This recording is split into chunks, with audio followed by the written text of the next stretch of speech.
When it comes to 3D printing and cosplay, on the surface it might seem as easy as hitting a button and the machine doing all the work for you, but unfortunately that's normally far from the case. There's a ton of stuff that goes on behind the scenes, from the 3D modeling, the printer settings, the assembly, sanding, painting. It's actually kind of a daunting process. So that's why today I'm going to be walking you through my process of making this 3D printed cosplay prop from scratch for my first ever competition build. So you can get familiar with the process, but also learn from some of the mistakes I made as well. But before I get into that, I think I owe y'all a bit of an explanation on a broken promise. So last October, I made a video basically announcing I was planning on competing in my first ever cosplay competition. I interviewed a bunch of other cosplay YouTubers, I picked out the cosplay I wanted to do, I picked out the convention I wanted to compete at, and then never talked about the project again. The competition came and passed without a single update for me because I just didn't do it. The simple answer is I got busy. A lot of video projects came up, and on top of a full-time job, I just realized the deadline for the competition was unrealistic. The closest I got to starting was just buying the wig, and I never even opened it. And it was an Ardo wig. I spent good money on this wig.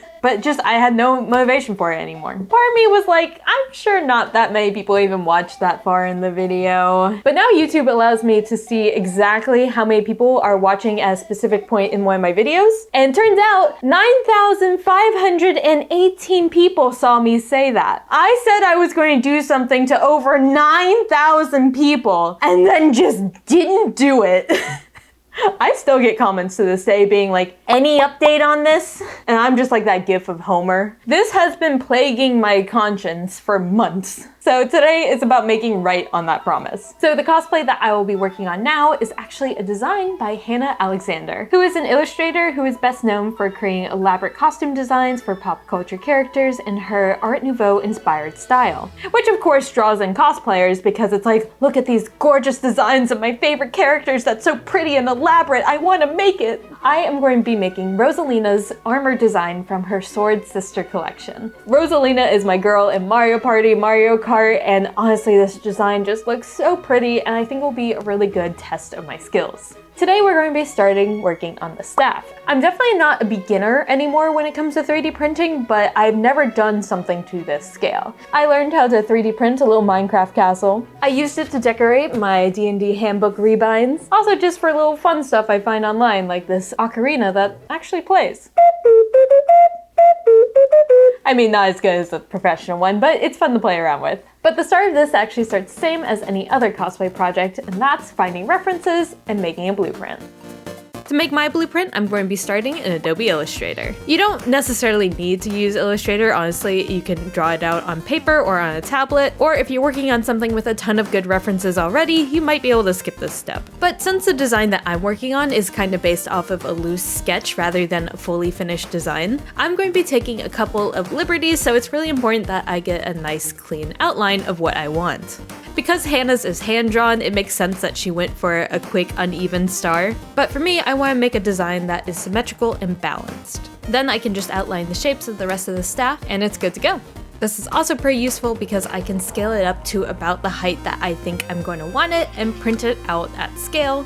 That way I can compare it in real life to make sure that it's the right size, and then I don't end up 3D printing something later just to realize that it's way too big or too small.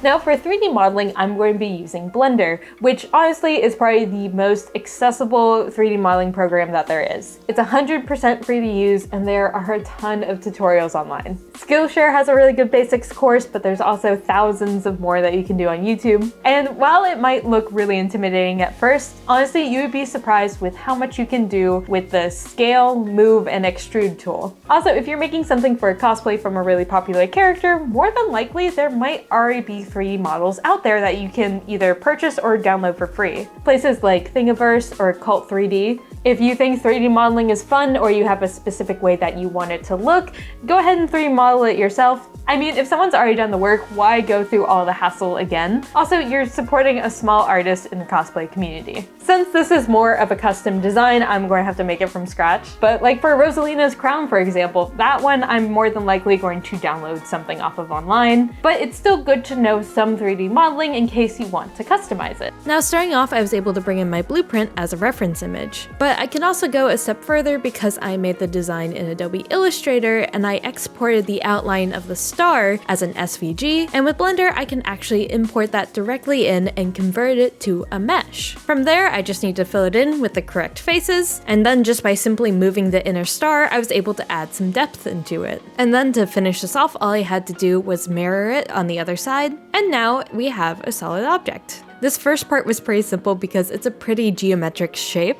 but the handle, on the other hand, has some more curves and it's also going to have a lot more detail into it. So I'm going to start off by creating a cylinder and then I'm going to subdivide it by a couple of times. That way I can take it and I can use Blender's Sculpt tool. From here, I set the brush to a radial symmetry of 8, meaning that I basically now have 8 little brushes surrounding the model, and I can start sculpting out the shape of the handle.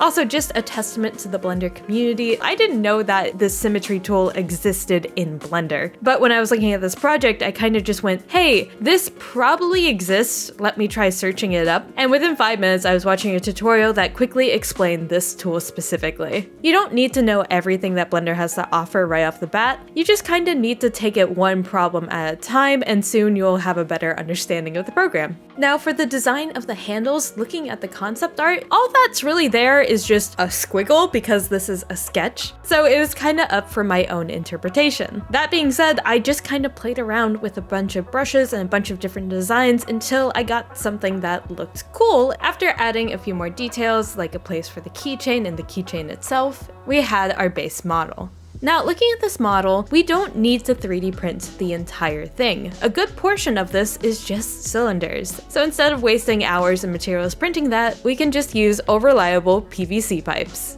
I went out and got 2 sizes of PVC pipe that I thought would work for this particular design. Then I was able to take the dimensions of those and translate it into the correct scale in Blender. That way, I was able to edit my model and adjust it to properly fit around these new dimensions. Now all I had to do is create some divots into the 3D model so I would actually have a spot for it to be able to insert and attach the staff together. Last thing to do is split the star in half because I won't be able to actually print the full thing on one of my printers, so splitting it in 2 should put it to a scale that I can actually use. Now I can export all my pieces and they should be ready to bring into a 3D slicer. Now, at this point, I know that there are some of you who are probably looking at the original design and going, why on earth would I go through all this trouble when I can just have a box cutter and some foam and probably be able to get pretty close to this design? Honestly, is 100% a fair point. It all just comes down to preferences. Personally, I would hate to have to go and Dremel down all these sharp points out of foam because it's just messy and gets everywhere, or having to go and cut out all these individual triangle pieces to make this, when to me, 3D modeling the thing was so much simpler. Also, if we're being honest, 3D printing has gotten cheaper over the years, but it's also more expensive than just buying foam and a box cutter. But if it's something that you are genuinely interested in learning and using, 3D printing is a fantastic and powerful tool. Also, speaking of printers, let me show you my 3D printer setup, which has expanded greatly this year. I don't know how I now have 3 3D printers. Okay, 2 of them I did buy secondhand. The Elgu Mars and the Prusa were both secondhand that I got at a cheaper price. The Elgu Saturn Ultra, on the other hand, that was a bit of a splurge for me. Now, when it comes to 3D printers, there are 2 types of printers. First, there is the PLA printers, which basically puts plastic filament through an extremely advanced hot glue gun to build up the 3D print layer by layer. These printers are the most accessible because all you need is the printer and the filament, and you are good to start printing. Next, you have resin printers. These work by taking liquid resin, pouring it into a vat, and then it moves a build plate up and down as it exposes in different image shapes layer by layer. There are definitely a lot of cons to resin printing. One, because resin is a toxic material. It is messy. You need to clean and cure your prints. But the advantage is that you get way higher detailed and smoother prints. Maybe it's because I started out with a resin printer, but I genuinely kind of prefer it over the plastic one. I've honestly just had way more failures with the plastic one, and I don't know what I'm doing wrong. Meanwhile, I just had to level out the resin ones, and most of the time it does a good job. I am going to personally be using my resin printer for this print, but there definitely are a lot of advantages for using PLA instead. The print is going to be stronger and more durable, and most of the time these 3D printers have a wider print area, allowing you to print larger things. Of course, the biggest downside is that it will take hours and hours of sanding to get rid of the layer lines, which is why I'm going with the resin one. Now, in order to prep these files to print, we need to put them through a 3D slicer. There's a couple slicers out there. Popular ones are Chutabox, and personally I am using Lychee. Here you're able to scale and arrange your models how they will appear on the build plate. And also a big thing is that it will generate supports for you, or you can go and place them manually. Now, there's a huge mistake that I made at this part that I want you to know in case you are also 3D printing something for cosplay. At this point, I had the choice of hollowing out my 3D print or keeping it solid. With resin printing, when you hollow something out, it adds a whole nother layer of steps you have to do because you have to make sure that there's no uncured resin on the inside. If loose resin is left uncured, it might split open the 3D print later. So you need to make sure that there are drain holes, having to rinse out the resin print, then having to make sure that it's cured on the inside as well, and I just decided that I didn't want to deal with it, and that was the wrong decision. One, it would have saved me money if I hollowed it out because I would have been using less resin, but two, resin can get heavy real fast.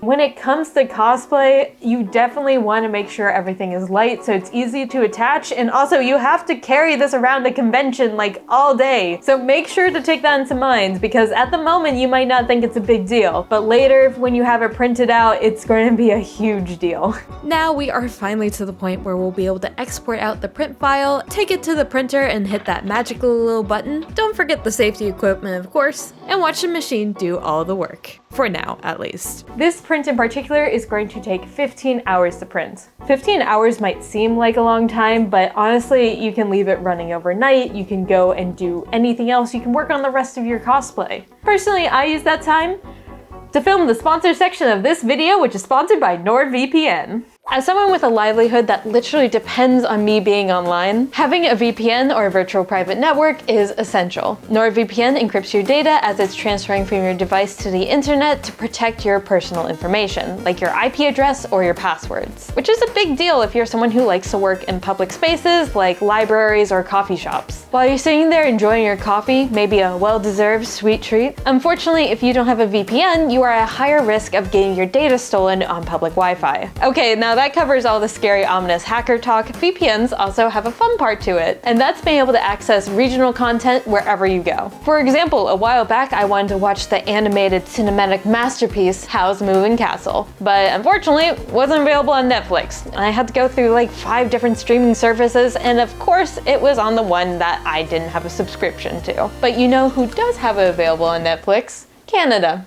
And now all I have to do is change my region to Canada, and just like that, it's available. I didn't even have to put on a fake Canadian accent or nothing. If you're not already using a VPN, I highly recommend using Nord because officially it is the fastest VPN on the planet. So literally, if you go with any other one, you are choosing to have a slower service. Also, you can get an exclusive deal plus 4 extra months if you go to nordvpn.com/justless. And you can try it risk-free with their 30-day money-back guarantee. Thank you once again to NordVPN for sponsoring this video and supporting the channel. Alright, now it's time to check in and see how all of our 3D prints turned out.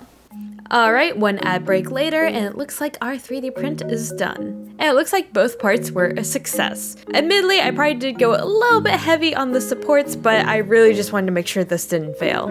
And now, being extremely careful not to break off one of the points, I slowly start to loosen the supports, which is as stressful as it is satisfying.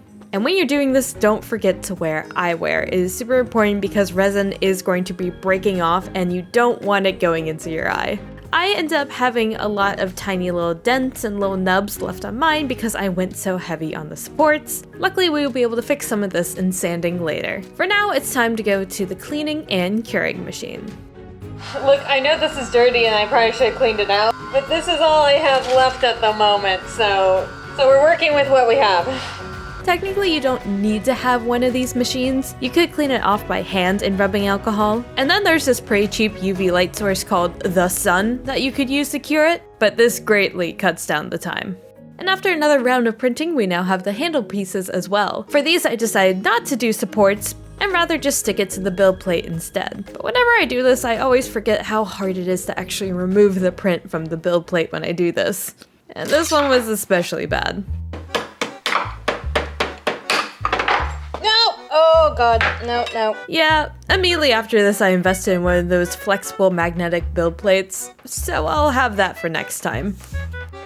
Also, as a side note, the keychain did end up failing, which I did use light supports on that, so maybe I am justified for all the supports I used on the previous build. Since this is a pretty small detail that's also going to get hit around a lot, I decided to reprint it in PLA. And here you can really see the difference on the layer lines, especially on the diags. Now to really make this print nice and smooth, it's time for sanding. So to fix all the rough spots from the supports, I'm first going to go over it with the lowest grit of sandpaper that I have, which is 120 grit. But in order to fill the dents, what I'm going to do is take a toothpick and just take the tiniest amount of resin and then take that to fill in the gaps. The goal being that it will mix with the resin dust to kind of fill in those holes. I then take the time to cure the resin patches with my little UV flashlight. I can then once again take my sandpaper and start sanding down the resin until I'm happy. You can do a couple layers of this to get really smooth results. I then do more and more passes with higher and higher grit sandpaper, each time dipping it in water, attempting to do wet sanding. I don't know if this made a difference or not, I just saw someone else do this in a tutorial. But by the time I got up to 1500 grit, it was feeling nice and smooth. It did take about an hour or two of sanding, but it was definitely worth the results. But we're not quite done yet because we still have to combine the two pieces together. And sometimes what happens with resin printing from either shrinking or warping, that there is going to be a little bit of a gap between your seams. This one in particular was very noticeable. So in an attempt to fix this, I tried something that someone recommended in my comments the last time this happened. And that is to fill it in using super glue and some baking soda. Which is kinda ingenious because as soon as the baking soda hits the super glue, it just hardens super quickly. It creates this pretty solid material that fills in and connects the gap, which after a bit of sanding, looks pretty darn good. At least a lot better than before. Now with these two pieces together, this is also a point where I realized just how heavy this piece was. Not unreasonable, but just concerning. The last piece we need is actually just a tiny ball of air dry clay that will be floating in the center of the star, which I'm going to deal with later. For now, I'm actually going to start gluing the different sections of the staff. I'm not assembling the whole thing now because we still have the paint, so I'm only doing the different colored sections. Now for the connector for the star to the staff, I actually printed out of PLA. Because it's carrying all that weight, it really needed to be durable. And finally, you can see the staff coming together. But the paint job is really what's going to make it shine. First step is a layer of primer. Just this one step alone already makes it look so much better. Like it's one uniform piece, plus also it keeps the paint sticking on. Next, for the gold star, we're going to use my favorite gold spray paint, which everyone made fun of me for saying wrong last time. Apparently it's not Rust-Oleum, I guess it's Rust-Oleum. It doesn't matter what it's called, it looks fantastic. I love how shiny and bright it is. The only problem is now we can see all the imperfections that we missed during sanding. Now moving on to the handle, I'm going to be using my airbrush. You can use acrylics and a paintbrush to also paint 3D prints. It's definitely simpler than an airbrush, but I just love the smooth finish of it and no brush strokes whatsoever. But this does lead to there being a lot of paint fumes in the air, which does lead to a very confused cat that does not understand the concept of respirators. She doesn't understand why she's not allowed outside. I will say it's normally hit or miss with airbrushes though. Sometimes they're super easy to work with and super fast, but this day in particular my airbrush just did not want to work with me. I must have had to clean out a clog like 10 times. Nevertheless, even though it took a little bit longer, I was able to get full coverage on all the pieces. Now it's time to seal in all the paint and give it a nice shiny finish. Almost done, there's just a few final touches, which include learning how to break the laws of gravity. Though I actually have a pretty simple solution to this, and that's recycling. And there we go. If diorama making has taught me anything, it's keeping random pieces of trash because you never know how you'll be able to use it. The final part is adding the little keychain pendant at the bottom. I found these really pretty aqua gloss beads that I thought would be perfect. Also, I haven't really been showing the star pendant because it kinda didn't turn out that clean. I'm going to leave it for now and probably go back later and fix it, but for now I'm just going to fail at tying it to the string and then just secure it with hot glue. We just so quickly got to the point in the project where just suddenly everything is solved with hot glue. I always poke fun of it, but I still say it's okay to use hot glue as long as you use it cleanly. With the pendant now attached, it's time to finally assemble the entire staff. Of course, with even more hot glue.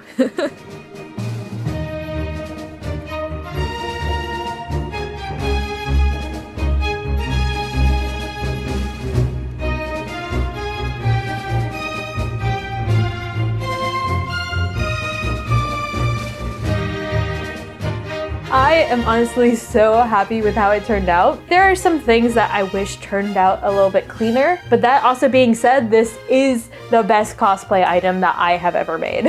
I think my main issue is just with the star and how heavy it is. It makes it so top heavy and it's just going to make it very annoying to carry around at conventions. Also, it feels kind of dangerous. It feels like it can take out your eye. But yeah, overall, it was pretty simple design, but I think it just came out so clean that it turned out really nice. I think this is going to be a really good start to the rest of the cosplay. Well, I hope that this video was useful or at least entertaining. As always, if you so happen to stumble upon this channel, please consider subscribing and also let me know in the comments what other projects you would like to see. Thank you all so much for watching, and I'll see y'all in the next one. Bye!